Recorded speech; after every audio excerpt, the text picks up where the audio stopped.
अस्सलाम वालेकुम जी। मैं शेख इम्तियाज़, तुसी वेख रहे हो मेरा यूट्यूब चैनल शेख व्लॉग। जिन्हें भाई हाल तक मेरे चैनल में सबसक्राइब नहीं किया सबसक्राइब कर लो ताकि मेरी आने वाली हर नवी वीडियो थोड़े तक पहुँच सको। तो बैल के निशान में आल ते कर दो जनाब। भाई थोड़ी खिदमत ही लैके MF 375 जी कमाल का ट्रैक्टर जनाब। गड्डी का रिव्यू कर लो जनाब। गड्डी के समान की गल करिए तो जनाब समान सारा समान नाल जनाब बंपर लगे, हिच लगी है, छत लगी है, चंगा तकड़ा बंपर लगा जनाब, तो चंगी तकड़ी हिच लगी है, छाती लगी है चंगी। ठीक है, गड्डी दे आने उन्हें आप बना लो। गड्डी दे टायर वेख लो, गड्डी दे टायरों की कंडीशन वेख लो। टायर जिन्ने आने बनते हैं तुम आने उन्हें आप बना लेने ने जनाब। बाकी गड्डी का कलर कुलर वेख लो। गड्डी मौका बट्ठा फिलहाल लेज़र लेवल तो चल रही है जनाब। ठीक है, बैक साइड तो वेख लो, हिच लगी है चंगी तकड़ी। दोवें टायरों की कंडीशन वेख लो, ट्यूबा वेख लो पिछली साइड तो। ठीक है, बैक साइड गाड़ी का रिव्यू कर लो जनाब। गाड़ी के आने उन्हें आप बना लो। तो जिन्हें भी हाल तक मेरे चैनल में सबसक्राइब नहीं किया सबसक्राइब कर लो जनाब। मैसी फरगोसन 375 ओल्ड मॉडल जनाब।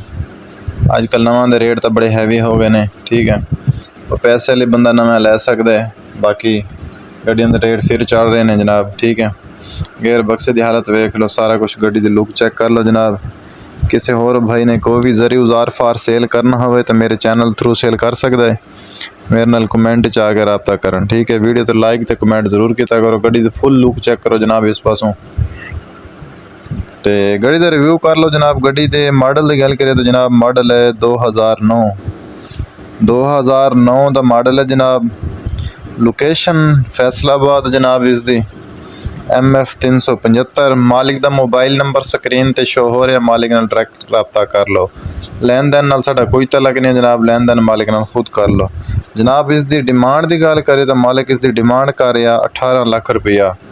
18 लाख रुपया डिमांड कर रहा, मौके पर कमी पेशी हो जानी है। ठीक है, बाकी लैन देन मालिक नाल डायरैक्ट कर लेना, रब्ता करा कर लो जनाब। ठीक है, गड्डी दे आने उन्हें आप बना लो। अगले टायरों की कंडीशन वेख लो, पिछले टायरों की बंपर वेख लो, गड्डी का शो कलर सारा वेख लो जनाब। चंगी गड्डी जो जनाब, बड़ा सोहना ट्रैक्टर जनाब। ठीक है, गड्डी के टायर की कंडीशन वेख लो, बैक साइड की ट्यूब वेख लो। ठीक है, जिन्हें भी हाल तक मेरे चैनल में सबसक्राइब नहीं किया सबसक्राइब कर लो। तो मिलेंगे एक नवी वीडियो नाल। Thanks for watching Sheikh vlog.